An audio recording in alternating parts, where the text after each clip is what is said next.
Tompkins here. Listen, we're going to have a very spirited conversation on violence prevention. Being the sheriff here in the county of Suffolk in Massachusetts, we see so many of our young people, particularly so many of our young Black and brown brothers and sisters that are incarcerated. We have far too many people that are suffering from mental health issues and substance abuse issues, and frankly should not be in an incarceral setting, but because of the scarcity of beds out there outside of a correction facility, if someone does something untoward, they're sent here to us. Now I have a full-blown mental health team and a substance abuse team, and we do as best we can, but without a continuum of care for folk, they come back to us. And so today on our panel, we have some esteemed gentlemen who have worked and still work in the violence prevention arena. And we're going to talk to them about their particular end of the world and what they bring to this conversation about keeping not just our young folk, not just our Black and brown folk, not just our low income folk, but all folk safe and healthy and with their families and making their communities strong and vibrant. I want to start with Mr. Aqeela Sherrill. Aqeela, back in the day, you worked on a program called America I Am. Can you give the audience just a little context of what that organization was set up to do? Yes, sir. And thank you so much, Sheriff. Aqeela Sherrills. The America I Am program was launched in collaboration with Jim Brown, Football Hall of Fame great Jim Brown. And our primary focus was to bring an end to gang violence in neighborhoods. This was at the height of the war in LA. Between 1983 and 2003, there were over 20,000 gang-related deaths in LA County, 1,100 in the city, another 1,400 in the county. I mean, it was horrific. You know, the parents, the kids all suffer from traumatic stress disorder, hypervigilance, vicarious trauma. And for the most part, many of their cries fell on deaf ears because, you know, we still live in a system that's built on systemic racism and implicit bias. And so the peace treaty that we organized in 1992 literally changed the quality of life in the neighborhood. Between 2004 and 2014, we had 10 consecutive years in a row of decrease of homicide and overall violence in the city. Law enforcement credited this community violence intervention movement that then professionalized itself and became formalized. And now it's known in the city of LA as GRID, as the Gang Reduction Youth Development Program, where the city has invested about $33 million in public funds to support this respective work. I mean, we've come a long way, right? This three-pronged strategy of law enforcement, assertive outreach, and community-based public safety professionals working together to actually reduce violence and crime in communities. So let me ask you about this though, because what we find here is the sustainability factor. So you can put these programs in play, but if they're not sustainable, and I think you said that for 10 consecutive years, it worked, but maybe on the other year, maybe not as well. What fail-safes are in place to ensure sustainability going forward? Yes, so in terms of long-term sustainability, first of all, you have to have in place a self-care plan and strategy, right? Because we hire non-traditional leaders, ex-gang members, ex-convicts, ex-drug dealers, folks who change their lives and who are doing this work. And they come to this work with a tremendous amount of trauma and traumatic stress. So you have to have a workforce development system that understands andragogy and transformational education to keep these individuals engaged and employed. And then in terms of long-term sustainability, right, you got to have funding. Like, so this work is not volunteer. You know, this is very difficult and challenging work. And so we have to pay folks. So philanthropy has done a great job in terms of seeding the work. But, you know, sometimes we think that philanthropy is supposed to support this work long-term. Public dollars have to be invested in this work, right? And so now we're seeing, you know, the rescue plan, you know, billions of dollars being invested in communities across the country. We have to move some of these ARP dollars to support CVI, community violence intervention work, community-based public safety work for long-term sustainability. Eddy Chrispin, Boston police officer for quite some time, and you have a background in working, I believe, with the Department of Children and Families. When you're talking about strengthening families, particularly families that are experiencing some chaos or some dysfunction, what is it that the police have done, and continue to do to try to fortify these families to keep that family unit together and keep those kids and others in that family unit out of harm's way? You're on, you gotta unmute yourself.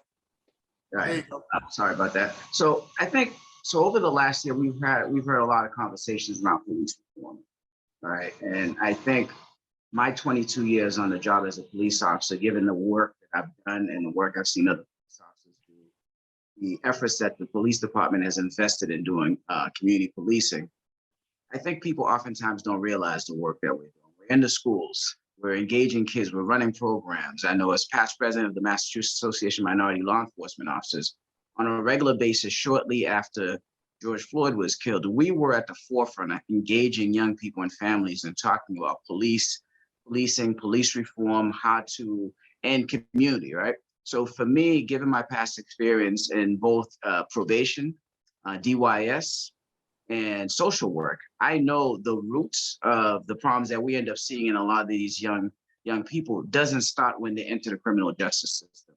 If you talk to people who are invested, who teach in schools, most of those teachers will tell you at about 3rd, 4th, 5th grade, we can already tell the trajectory of some of these young people's lives. So for me, my question has always been, if we know the trajectory of these young people's lives in the 4th, 5th, 6th grade, why are we waiting until they enter the criminal justice system for us to then go in and try to do some kind of an intervention? So on my end, I continue to do the work of really engaging these young people, especially as a Black police officer. Over the last year, we've seen a lot of pushback against policing. And during the protests, a lot of people didn't understand the place for a Black person in policing, right? So I know the work I've done. I challenge anybody to be as invested as I have been over the last 25 years of my life, since I was in college, law school, the work I continue to do now. So I think we all have to understand issues of security, safety, and really mental health start not when they're exhibited, but way before we start seeing the traces of it, right? When the young child comes into school, they're not spelling quite right. When they come into school and they're sleepy, we have to look at the environment that they're coming from and try to support those parents. We can't just support the child without supporting the parents and the environment that these young people come from. So let me ask you this. So Boston is, as they say, is a majority minority city, which I think is a ridiculous way to phrase that. But okay, if you got more folk of color that's leading the way, that's one thing. But in the Boston Police Department, there, I believe, and you correct me if I'm wrong, many more Irish and Italian and white officers than you have Black and brown officers. If that is in fact the case, shouldn't we have more Black and brown officers and female officers that can get out in those communities, particularly in our urban core, to deal with some of the issues that's really running wild in our inner cities? So I think a lot of Black and brown officers have been at the forefront of the movement towards community policing, but it's important that we not only have those officers of color, but our white counterparts also engage the community. Many times I've been to these meetings and I've talked to a lot of young Black and brown people. They say, well, where are the white officers, right? Because I think a lot of people, when they look at policing, the primary concern for them is how white police officers interact with Black folks. Some people obviously just don't like policing, but I think there's enough of us who are engaged in doing the work. Last year, I was part of this police reform task force. One of the things I advocated for is to increase diversity in the police department is a preference for Boston Public School graduates. And we know the Boston Public Schools, on average, like most schools, probably 75, 80% people of color. So if we can put this preference in place, we'll start to see greater diversity in the police department. And if we hire people who are from the city, they'll be more culturally competent, and they understand the situation that a lot of these young folks are growing up in, and they'll be better able to deal with it. Again, not to say that our white officers aren't able to do it, but I think when you have people who are based, who grew up in those situations, they oftentimes are better able to do that. Carl, I'm going to come to you in a second and talk about ROCA and the mission of your organization, but I want to go to Larome first. And you're steeped in the juvenile justice system in Rhode Island, Larome. Talk to us about trying to keep our young folk out of the juvenile system, and so that they don't graduate to a facility like mine for adults. How difficult is that work to get done? Or do you have enough social service agencies out there that can wrap their arms around these families to keep some of these kids out of the juvie system? Well, the one thing, and thanks, Steve, for coming to me and talking to me about that. one thing I do realize, one thing I'm gonna say is these are the community's kids. These are not our kids. So the kids who are involved in the juvenile justice system, whether it's inside one of my facilities or the community supervision side, I always have the community come in. I always have the community embrace the kids. I wanted one of my first complaints when I came to working for the state of Rhode Island. I wanted a complaint to be that I had too many people coming in to side of my facilities working with the kids. And the reason why I wanted that to happen, because like I said earlier, these are the community kids. These kids are going back to communities. These are going to be our neighbors. These are going to be our future doctors. These are going to be people paving our roads and everything like that. But it's also important that the kids know to know who's going to hold them accountable and already have those relationships with them. I often talk about the juvenile justice system being 4 parts, and I'm going to go and actually start in order. First part, where you get the biggest bang for your buck is prevention. You know, we want to prevent a kid from coming into the system. You know, the adage, an ounce of prevention is worth a pound of cure. So the first piece is prevention. The second piece is every kid can't be prevented, unfortunately, because kids are going to do child behaviors, and we have laws to address them. But for those kids who we didn't prevent, who gets into a system does the child behavior, we want to put those kids in, if possible, put them in a diversion program. Let's divert them. You know, you kind of came in, but we don't want you to get to a deeper end. But unfortunately, it brings us to the third piece where some of those kids fail. I call them the systems kids. And what I mean by system is community supervision, i.e. parole or probation, but also the kids who are in formal, who are in secure confinement, detention or jail or correction facility. So that's the third piece. We got prevention, we got diversion, and we got system kids. But the fourth piece of that is aftercare or reentry. So and it's important for us to look at all 4 levels of those, and we need to make sure that we continue to invest in all 4 levels, because too often we'll pick from one. We'll say, I know when I first got into this field, it was we built our way out of crime back in the day, back in the 90s. We kept building prisons. And then all of a sudden in 2000, we said reentry, and then it was diversion. And now we focus on prevention. Well, we need to realize all those areas are important, and in doing so, we need to make sure we make the proper investments in employment, education, housing, mentoring, those type of services for youth. And last piece that I'll talk about is, and we got to understand it's 2-pronged policies. It's public policy and the personal responsibility. Public policy is the thing I talked about. The schools need to be okay, the employment, the housing, all that stuff needs to be okay. But also personal responsibility, that's us. That's the people on this call. That's the people listening to this. We have to make sure that we're taking advantage of services, that we're creating services, but also that we're important and that we're decision makers at the table with this. So thank you. Are you finding as many young ladies falling into the juvenile system as the young males, or is it still more males? Well, numerically, we have more men coming in, but we have more ladies than we've ever had in throughout history. It's a lot more men. When I was writing my dissertation, it was about women and the rate of men coming into the criminal justice system is plateauing and even decreasing. However, that's the complete opposite for women. Women have coming in the last 20 years just exponentially amount higher than men has. But the system hasn't changed. The system is doing what it's been doing. You know, we run our correction systems, even our policing models geared at addressing men. So policing men, addressing men, but also even at serving men while they're incarcerated. So the system, there's a lot of work that needs to be done to prevent these women from coming into the system.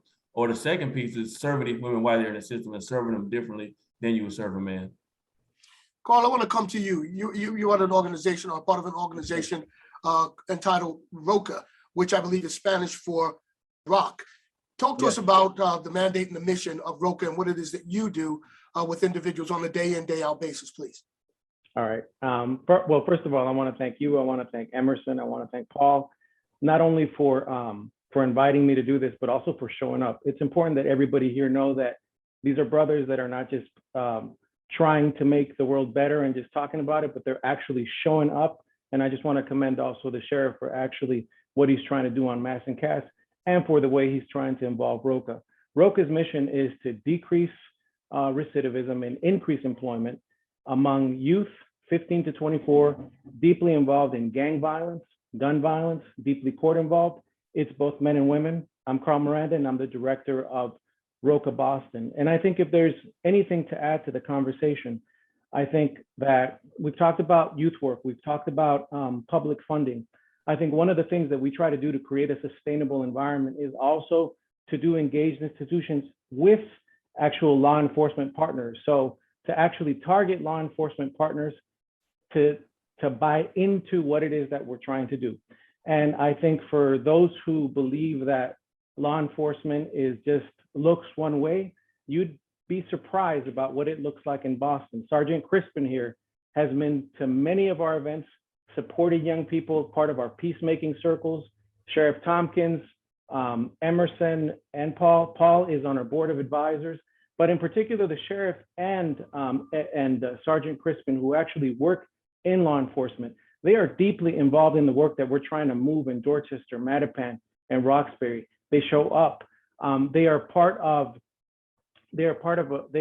partner with us to also change what the landscape looks like for elected officials who are trying to wrap their heads around these things.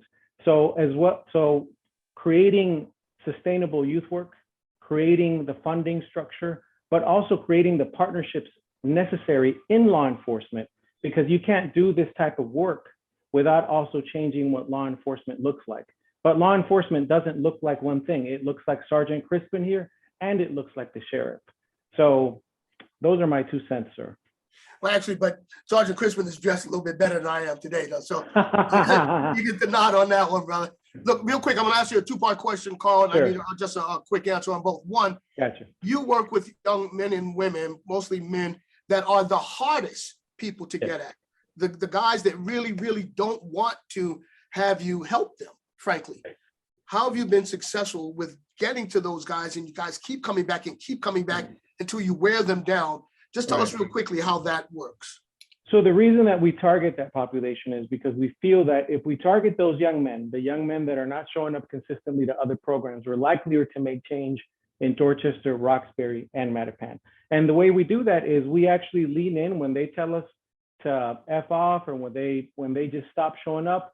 Those are the times that we lean in, because the issue with a lot of the young men that we work with, and we're starting at 15 now, and we're exploring starting earlier, because younger young men also need this type of relentless outreach. But what these young men have taught us is that if we are persistent with them when they don't want us to show up, if we are relentless with them when they tell us to F off, then we are likelier to get a better response from them, more involvement over time. They're so used to people giving up. They're used to people giving up and just saying, okay, if you don't show up to the program, then fine, we won't have anything to do with you. And so for us, our unique proposition to these young men is that, number one, we want to work with you if you are the type of young man that doesn't want to work with us, because we know you are likelier to be driving violence. But we also know that over time, we can make significant change in the community if we're able to develop transformational relationships with these young men. I'll come back to you in a second with the second question, because I want to go to you, Aqeela, because you've done your work on both the East Coast and the West Coast. Is there any difference in kind of the ideology that folk are adopting or not on the East Coast versus the West Coast? And are you finding the same thing with the young folk, or all that you have to keep coming back and wearing them down to make sure that they get the help that you're offering? Yes, sir. Trauma is universal. When you grow up in a war zone, whether it be, in the projects in Jordan Downs on the West Coast, or in the projects in the city of Newark, the trauma is the same. Although there's different cultural dynamics in terms of how people, move, respectfully in the streets. I mean, we call LA the Wild Wild West, because Crips and Blood have no real kind of infrastructure. It's based upon retribution and revenge, right? And then, you have a lot of influence from Midwestern gangs like Gangs of Disciples and Gangs of and the Vice Lords, that gives a little bit more texture in terms of the gang culture in Newark. But the thing is that trauma is the same. Trauma debilitates, it causes people to forget. And there's a deep investment that has to be made into young folks. And you have to have a system that is consistently engaging them. It has to be trauma informed. Your whole approach, even your workforce development strategy, because it ain't hard. I mean, it ain't easy hiring Pookie in them and also maintaining their employment, right? Trauma is not a textbook, terminology when you start talking about, about Pookie and Raheem. Like people show up and they bring all of their trauma to work. And so you got to be able to navigate that. You have to be able to do transformational education and andragogy as core systems to be able to support them in being able to get back their genius. Because lived experience is important in terms of this work. And so, yeah. So the trauma that you referenced, right? I'm trying to figure out how drug usage, drug sales really exacerbates the trauma that a lot of these individuals and families and the communities are experiencing. How can we get our arms around this? Because this, as a country, we are perplexed how, as affluent as this nation is, that we don't put more money into taking care of our mentally ill folk and folk that have substance abuse issues and this homelessness situation. Talk to us real quickly about drugs and just how debilitating that is to the work that you're doing. Well, we just celebrated the 50th anniversary of the war on drugs, which was essentially a war on Black people, right? Because the war on drugs, took a public health issue, right? Mental health, a substance abuse issue, and then they tried to address it with a criminal legal solution, and so they locked people up as opposed to addressing it with, with trauma support and alternative healing technologies to help people to heal, right? So even today, if you're having an emotional, psychological break and you go into, a health professional, they're not giving you therapy and counseling, they're handing out drugs. And so people have always self-medicated, right? Because a lot of Black folks, we just didn't have access to healing services and recovery services in our respective community. And so now, there's been a new kind of, movement to harm reduction and different strategies like that. I mean, these things weren't present in our community before, but now, that harm reduction training and people are being educated about how to, utilize like kind of drugs for short-term stabilization. But we also have to introduce alternative healing technologies like yoga, like somatics, like, transcendental meditation. All of these things become important because everybody doesn't respond well to Eurocentric frames of healing, like CBT and individual like kind of talk therapy. We have to expand the cachet of services that we're providing to folks because, this self-medicating and utilizing like some of these old systems of healing are just not meeting us where we are. So Eddie, let me ask you this. So back in the 80s, when the country was really hammered and being hampered by crack cocaine, right? And actually the sentencing for individuals, crack cocaine versus powder cocaine, Blacks and browns are using crack and they get 40 years, whites are using powder and they get 5 minutes. I'm being a little facetious there, but you get my point. Back in the day, it was a criminal justice issue. Well, actually, I don't call it criminal justice. I call it criminal legal system. Because if you don't have money, you're not going to get justice. That's just the way it goes, right? So in the criminal legal system, back then, it was a crime. Today, it's a health issue. So, if you've got a substance abuse problem, now you need healthcare. And I'm not saying anything's wrong with that, but from the standpoint of policing, how did your group of folk deal with it back in the day when it was a crime to get high, and now it's a health issue to get high? Is there a big difference in the way the police are dealing with that? Well, I think twofold, right? I think we're in an era now where police have to be careful about how they deal with people. I think law enforcement has changed over the years. That once upon a time, law enforcement was all about numbers of arrests, how many guns you could seize off the street, how much drugs you can get off, and those are the things that you were rewarded for. I think over the years, we're starting to see a transition, and I've been really pushing this internally in the Boston Police Department, what we reward people for, right?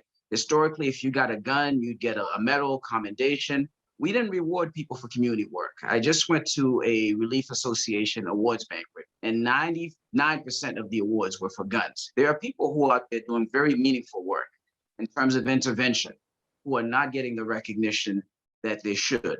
So I think as an organization, as a profession, we need to start rewarding people who are out there doing good community policing, engaging young people, providing services. We have a street outreach clinic. Last year, and at the height of this whole thing, at the height of the pandemic with COVID a lot of these people who are en masse in Melnia, our street outreach clinic officers put more people in clinics and sober homes than the Boston Public Health Commission, right? So while we're talking about that, it's important that people understand policing is multifaceted. And I know this whole movement, we want to prevent police from engaging with people unless it's an emergency and it's crime related. But police has transitioned over the last, I've been in policing for the last 22 years. It's transitioned a lot in terms of the things that we look for when we reward people. And I want to have more younger folks understand that policing is not about cops and robbers. It's not Starsky and Hutch. Like, I've done a number of things. I taught at the police academy, right? I brought in my social work perspective just from going into homes in the old Mission Hill projects. So my perspective is very different. I'm an immigrant. I grew up in the city. So you bring all those perspectives. We can't have the same people continue to do the same things and expect that it's going to work. So policing has changed. We're doing a lot more outreach. And I don't know, I hesitate to say that society has transitioned substantially over the last 20 years. And that's why we're looking at these things as a mental health issue. And these are things that we need to address. Maybe where we've really gotten to the root of the issue, which is that this country is based on racism, right? And a lot of people didn't realize the implicit biases, the deep-rooted racism that they engage in went on in the world and policed certain populations. But at least now we're having those conversations. My hope is that, you know, in the next 10, 20, 30 years, that the way we view policing, social work, all those things will be overlapping and that will provide better services to everybody. Larome, a few moments ago, you talked about reentry. Yes. And reentry. Talk to us about the tenets of reentry. What makes that successful? As people are transitioning out of correction facilities, what is it that they need that's going to sustain them and fortify them so they do not recidivate? Well, reentry has to start day one. You know, the day a person is first incarcerated, whether it's a youth or whether it's an adult. You know, the first thing when I worked in one of my facilities in Ohio, we had a sign in the Sally Port. Sally Port is where you first come in at. And the sign said you're one day closer to going home. So we wanted to have that mentality shift. We wanted people to realize when you come here, you're one day closer to going home. So what are you gonna do when you leave out of here? So part of what we did and what reentry, successful reentry looks like is bringing the communities in that first day to work with the individual. But it's also individualized treatment as well, because still the person may have housing issues, but this person may have substance use issues, this person may have mental health issues. So it's not a one-stop-fits-all, but it's right size for each individual. So we also need to make sure that we connect individuals back to the community, because when you're incarcerated, you know, it's easy to do good. It's an artificial environment. You know, you get your food brought to you, you get your clothes, you warm, you get to sleep. If you don't feel safe, you can ask for help, blah, blah, blah. But in the real world, it's not like that. So how are we transition you back to the real world? So I say mentoring is a key piece. Making sure individuals got housing is a key piece. Making sure individuals get the access to education so they can afford to live.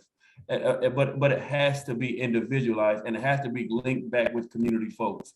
Because again, we can't just pull someone off the streets who lived in a certain neighborhood doing certain things, pull them incarcerated and then put them back in the same neighborhood, expect them to do something else.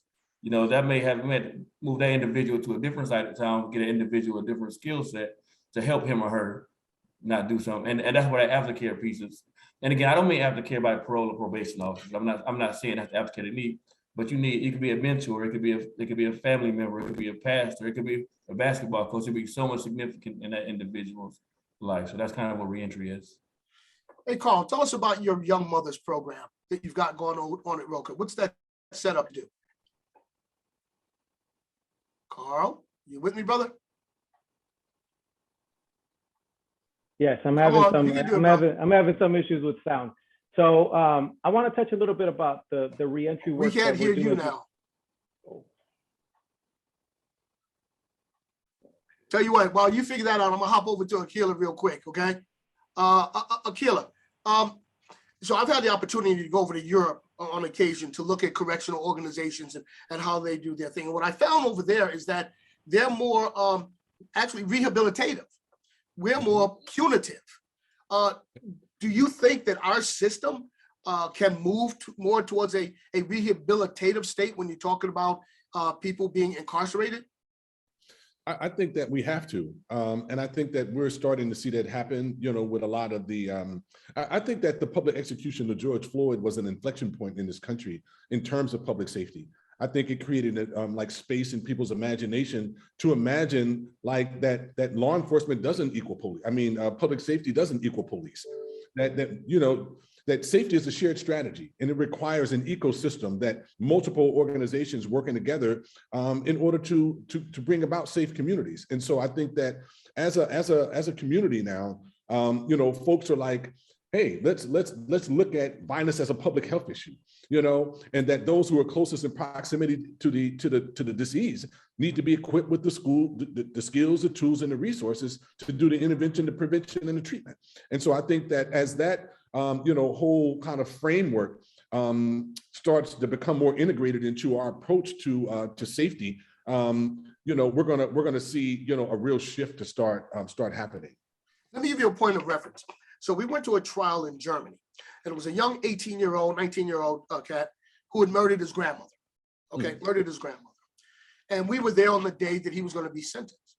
And the sentence came down, and they gave him 8 years, just 8 years. And we asked afterwards, why just 8 years? And what they told us was, well, a couple of things. One, the brain doesn't fully mature until you're around 25, 26. And he may not have done the same thing at the age of 28 as he did at the age of 18. But then they followed that by saying, what good would it do to put this cat away for 50 or 60 years, where the taxpayers are basically paying his freight for the rest of his life? And so we figure 8 years, we get him in there, we work with them, we try to rehabilitate him, grow him, and then let him go, get out and do his thing. What's on that? Does that resonate with you?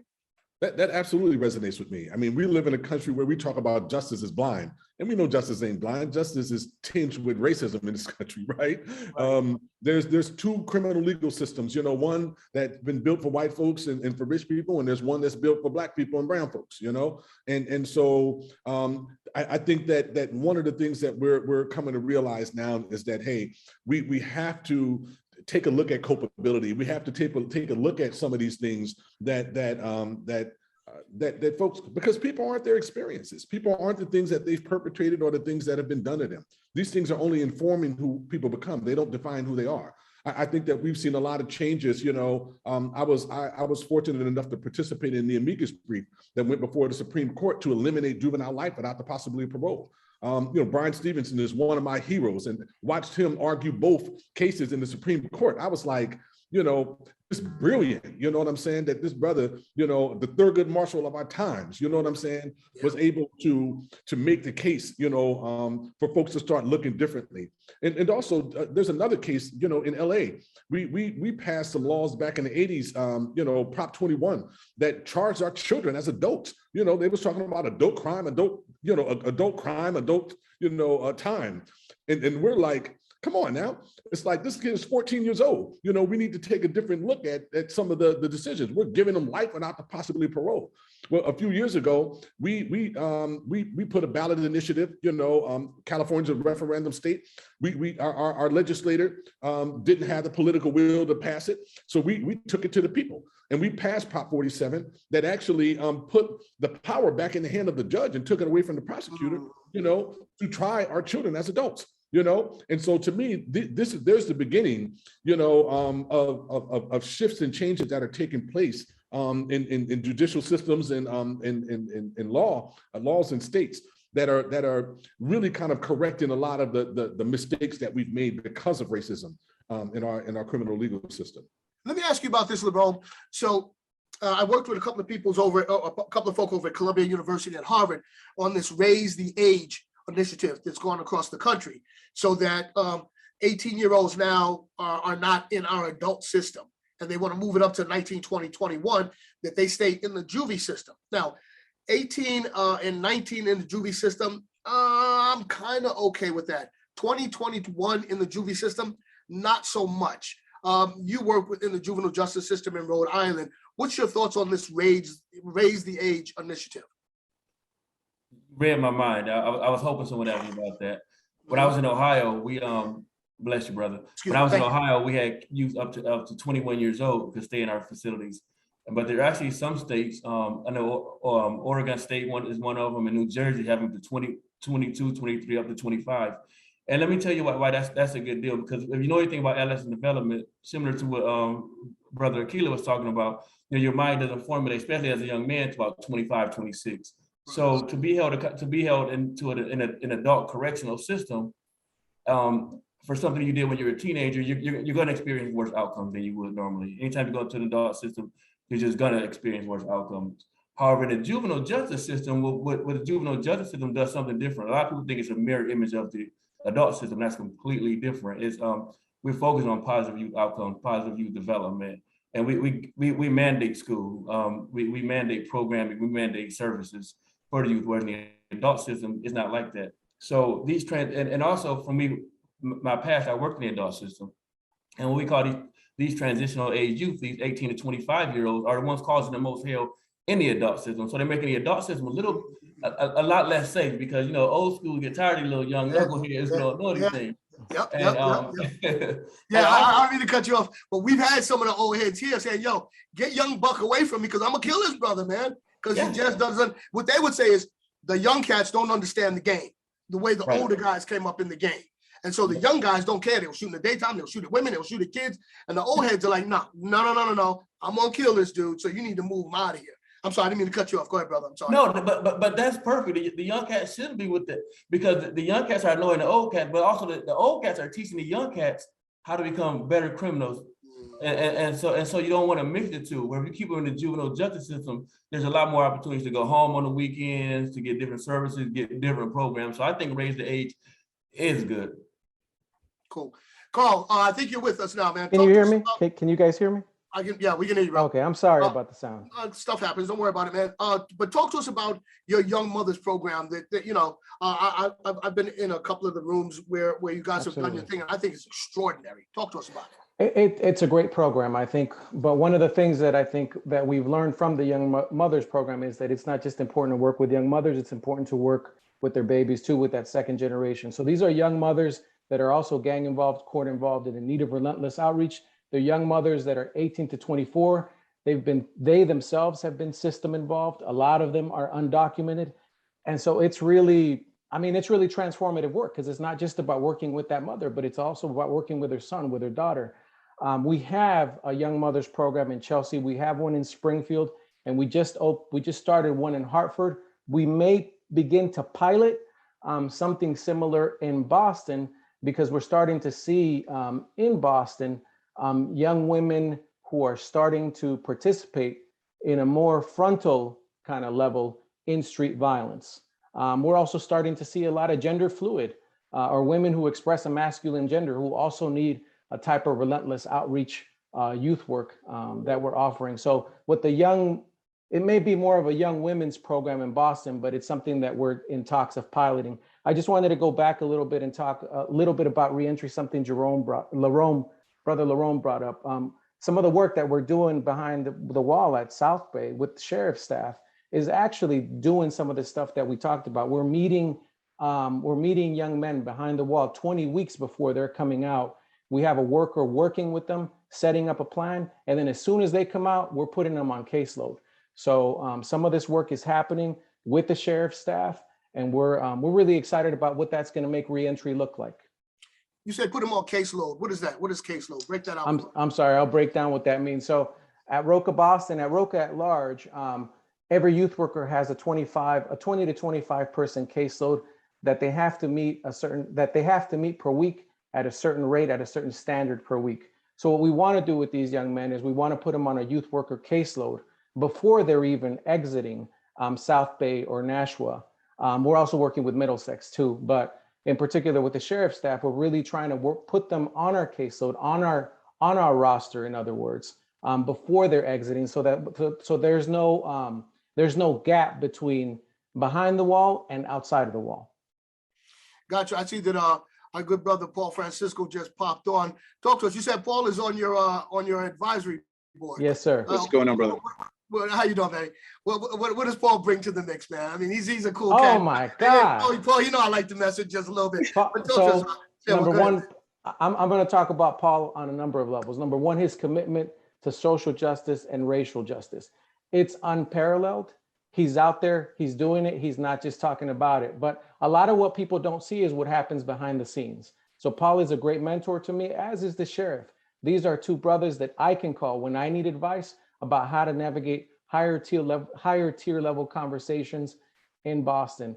And that's important because, you know, it's important to have the youth work. It's important to provide the services, but it's also important to have men of color that are running organizations, that are running top performing organizations. And every time I need to make a phone call, Paul is there. And he's also the sharpest man, the sharpest dressed man in Boston. We got to get to the questions. So man, listen, I appreciate the shout outs, but no, this conversation has been just amazing. So thank all of you for being here and schooling us on reform, on opportunity, recidivism, and all the things that we need to do. But there are some really good questions on the chat that I want to make sure that we get to. So with your permission, Sheriff, Please, I'd like please. to put those out there to whoever wants to tackle them.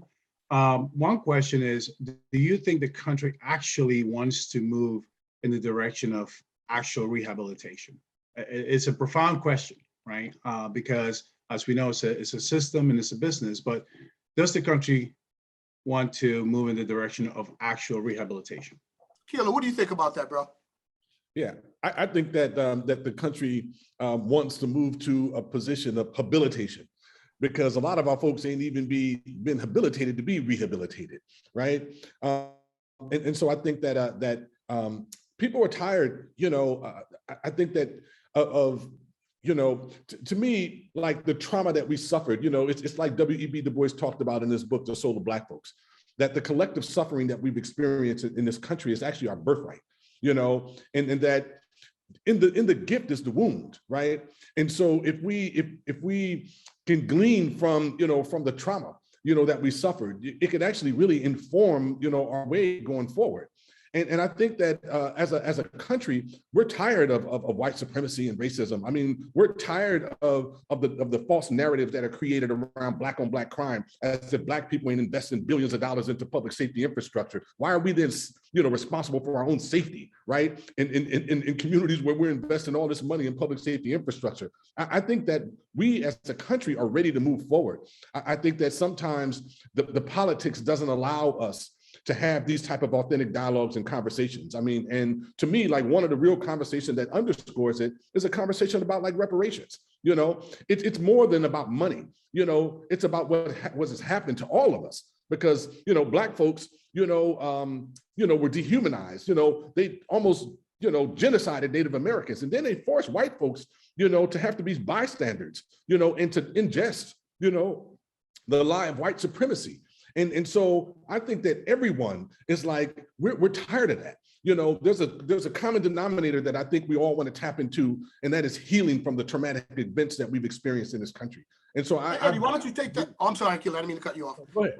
But in the interest of time, Eddie, from the standpoint of police and policing, why don't you follow Aqeela up on that question that Paul just asked? Eddie, you're on mute. Yes, the question as to whether or not we're ready to move to rehabilitation. I think the question above and beyond rehabilitation should be whether or not the country's ready to move forward and accept who they are and who they've been, right? I think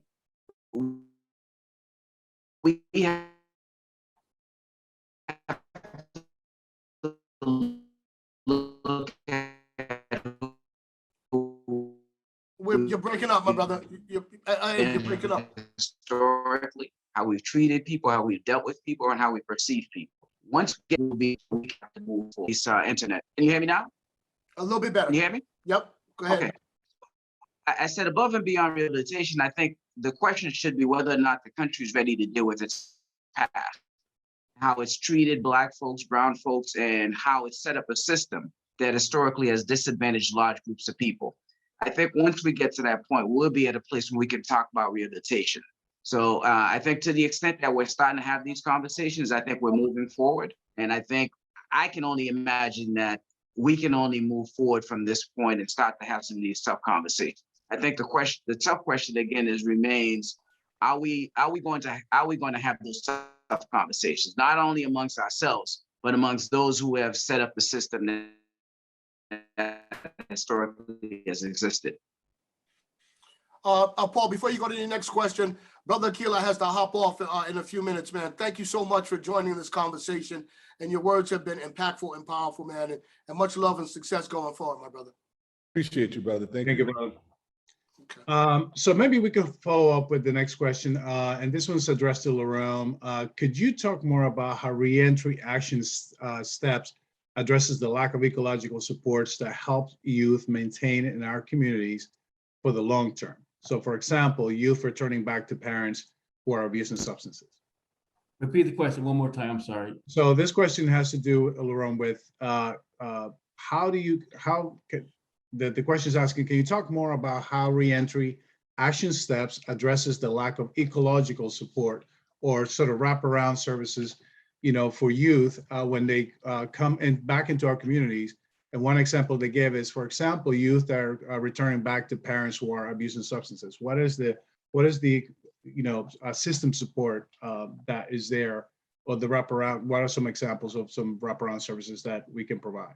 Yeah, one of the things we have, at least here in the state of Rhode Island, is called FCCPs, Family Community Care Partnerships.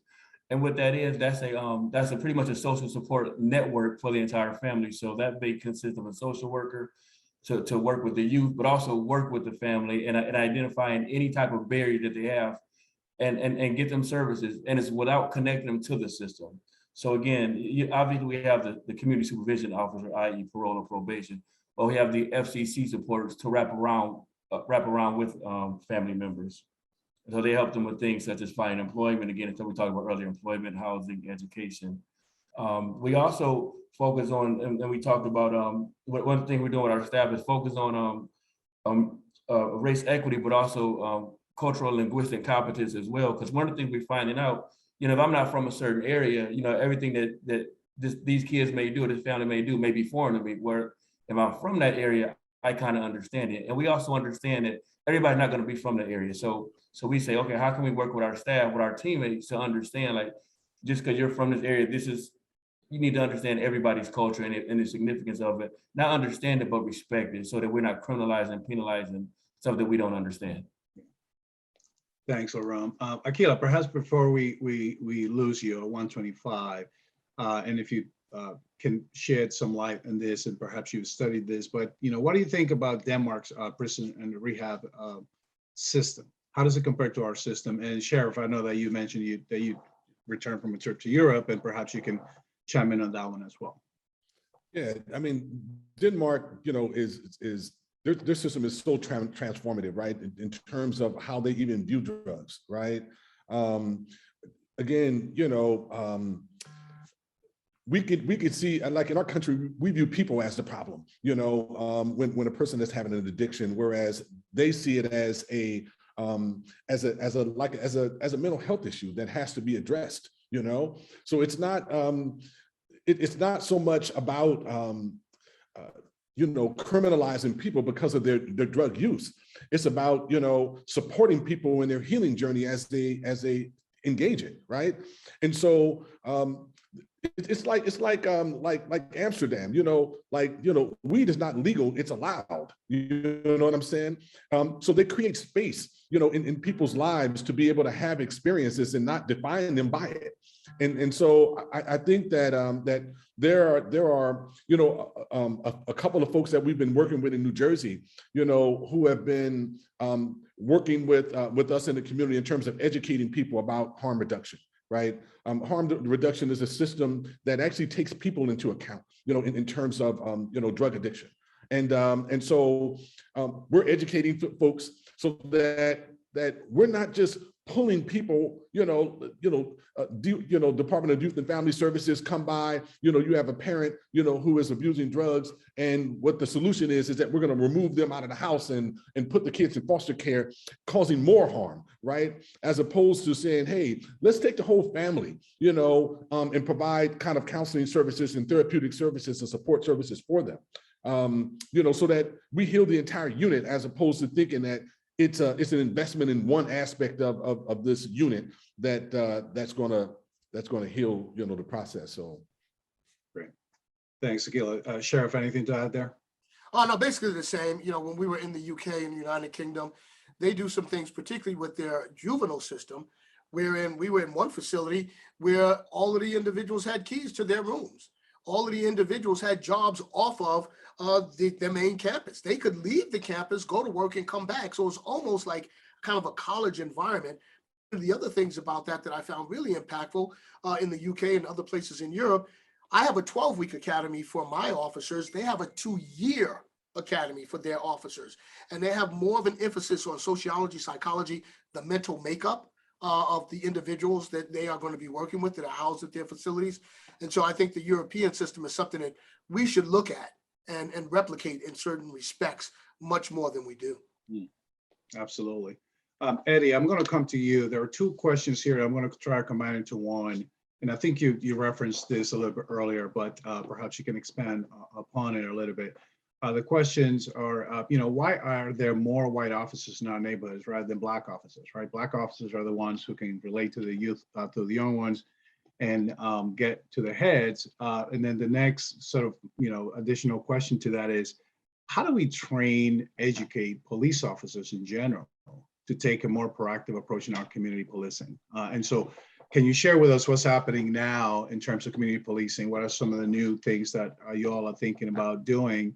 And how do we can get more Black officers in our communities? I think one of the things that we need to do is start to have these conversations with young folks. I think over the last year, especially, there's been a lot of disdain shown for officers, period. So I can understand why a young person of color would not want to be a police officer, right? Given the stuff that they see in the media, unless they have a conversation with somebody like myself or somebody who's actively been out there who understands that there are police officers out there who are doing good work, they're never going to want to do that, right? We hear politicians, we hear some of the social activists, they vilify people who are in law enforcement, police officers. And not putting it into perspective, we can always say, look, there are some police officers who are absolutely terrible people, right? We can say that, but also say, look, there are some police officers who are out there doing amazing work. So we've already started within the Boston Police Department, and as part of MAMLEO, which is the Association for Minority Police Officers on the police department in Boston, but not also statewide, we're starting to have conversations with young people early on in life, explaining to them the benefits. I always tell young folks, look, if you don't like what you're seeing out there, what you've seen on social media, if you think you could do a better job of dealing with that situation, we need you in policing, right? We need to have those conversations. And as far as community policing and really community engagement, we need to recruit people who are socially active. You can't join policing because you want to arrest people, right? Policing has changed. And I said this earlier, policing has changed drastically from 22 years ago when I joined the police department. It's changed drastically from 30 years ago, right? So I think we need to start explaining to people the various positions they can have. So if you're into community engagement, we have a Bureau of Community Engagement, right? If you're into teaching, you can go teach at the academy. If you are into guns, you can go to the range. If you are into civil rights, we have a civil rights unit. So having people understand that policing is so much bigger, but also putting into context that it's not the CIS that they see on TV, right? These things don't get solved overnight. We don't have these magic 3D computers that, replays these incidents and lets us know who the suspects are in these crimes, right? It's also to be realistic and then help these people understand that there is a place for them in policing, especially if they're not content with the policing they see now. I joined policing specifically because I wanted to change the system and from internally, right? So the more we can have those conversations to help people understand how they can better policing, not by simply marching or by simply criticizing, but being part of the solution. So I hope if we do all those things in the next 10, 15 years, that we'll see a much better police force and policing will be a different profession than the one we know it as today. Yeah. And just to push further on the question around, white officers in our communities versus more Black officers, is there intent on sort of changing that dynamic at all, or how does that work, right? How you get assigned and how do we see more people like you in our community? Yes, I'm happy you asked that question, Paul. When I was president of Manual, that was one of the conversations I had with the command staff, right before I got on the command staff. We need to be very intentional. When you have people who have grown up in an environment where they've always been in the majority, this idea of having people who don't look like you speaking to you, representing your community, they never even think about it. So we're now pushing the agenda, myself now being part of command staff, members of Manual forcing the command staff who is assigning young police officers to be very mindful about the makeup of some of these districts. When I was at B2, which is right in Roxbury, right, which covers predominant people of color, I think we had probably less than 15% of the station, if not less, be people of color. So we have to be mindful, we have to be intentional with who we assign and the impact that it has on how people perceive the police and how people are served. Right. Thanks, Eddy. Appreciate those answers. I'm going to have time for perhaps one more question, and love for Larome and for Carl. I'll start with you. This question was directed to you initially. Can you expand on the concept of not giving up? What does that look like, right? And you know, the person's giving you a shout out and saying kudos to you. So what does that look like? Not giving up. And then Larome, I'll come back to you on that.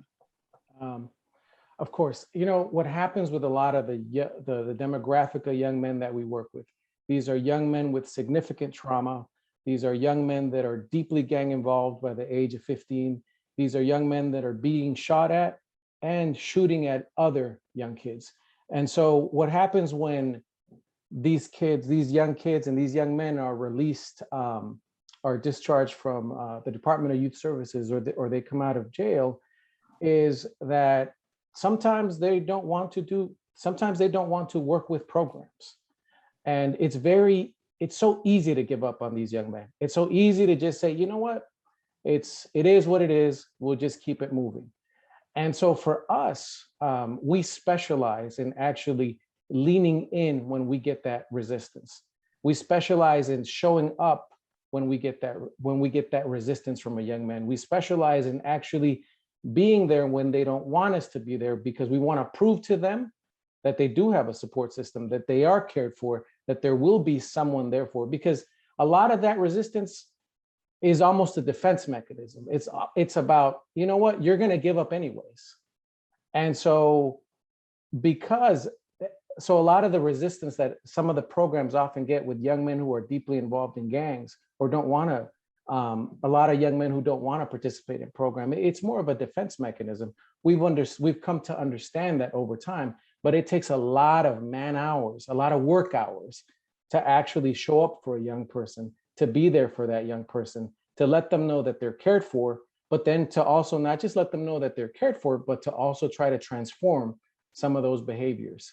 So it's a lot of work, it's a lot of man hours, but it's worth it in the end for the communities that we serve and for the young men. Excellent, thanks, Carl. Larome. And I would just add on to what Carl was talking about. We also got to remember that these youth, they may only be 7, 12, 15% of our population now, but they are 100% of our future. These are going to be the people that's going to have these calls. So it's incumbent upon us to make sure that we invest in them properly. We invest our time, our talent, our treasure. We all heard the 3 T's, but we have to do that because they're going to be ones taking care of us. And part of that investment is not giving up. You know, people didn't give up on us, and people still don't give up on us. You know, whether it's right now as spouses, as friends, as neighbors, as parents, we make a lot of bad decisions, even as drivers. You know, sometimes we speed, we shouldn't speed, we run on the ice, but we don't want to be judged by that forever. So no one gave up on us. So part of it is exposing kids or people in general to just different things that they need. Sometimes people just don't go outside their neighborhood. So we need to expose people to just different people. I can think some of my mentors in life who I was exposed to, expose them to different opportunities. I'm only where I'm at now because somebody said, hey, Larome, you can be here. The gangs growing up, they wouldn't take me in the gang. They were like, no, you better go to school. And I was like, okay, I guess I gotta go to school. You know, I had people lead me down the right way, and I got a crazy mom who definitely wouldn't tolerate that. But I still was around certain stuff. And more importantly, expose the people to love. You know, you have to love them the way they want to be loved, though. The way you know, we always say treat people the way you want to be treated. No, treat people the way they want to be treated. Love people the way they want or they need to be loved. So that's what it's about. We understand that this is our future and these are our people. We have to do what's right by any means. Absolutely, absolutely. And shout out to crazy moms out there. They definitely work. All right, Steve, any last words? No, the only thing that I'd have to say is I commend you and your colleagues and the dinner group for pulling all of this together for these 2 days. These are conversations that not only need to be had, but I'm heartened by the fact that there are just so many brothers of color on these calls coming forth with some knowledge, man. And I think it's great. So I applaud you, definitely. And it's been amazing. So thank to each and every one of you for doing what you do each and every day. No matter what side of this issue you sit on, I know that what you're doing is having a positive impact in our community. So we thank you, Emerson and I thank you for doing that. For those of you in the audience, thank you for tuning in. We are looking forward to tomorrow, day 2, starting at 9 a.m. With the conversation with Keith Ellison. And it's going to be a fantastic, phenomenal conversation and others that we have prepared for you tomorrow. So please tune in, tell your friends and family to join us. And thank you again, Larome, Carl, Eddy, Sheriff, and Aqeela for joining us. So with that, enjoy the rest of the day and we'll see you all tomorrow. Thank Peace you. out.